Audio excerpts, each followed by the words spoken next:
Tell us about the statue. Well, do you know what? When I saw the statue, I thought, oh, it's so nice. We've actually got a modern statue which looks like the person it's meant to depict.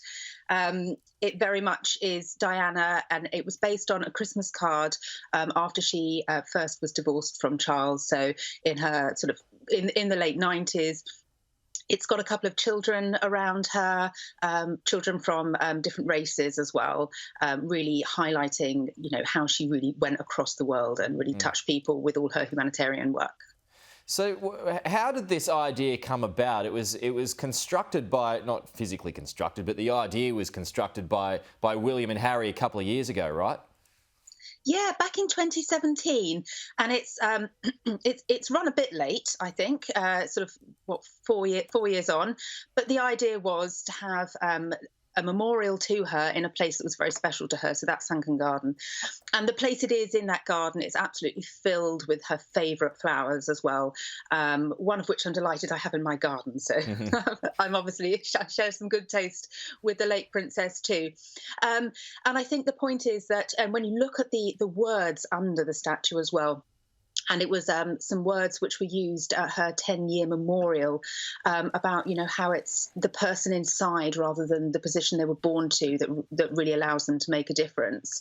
So, I think it's not going to be something that people can just wander up and see. The Sunken Garden is private. It's actually where Harry and Meghan sort of did their engagement interview as well. So it's very special to the family. Obviously, it's in William and Kate's back garden, but not so much for Harry anymore.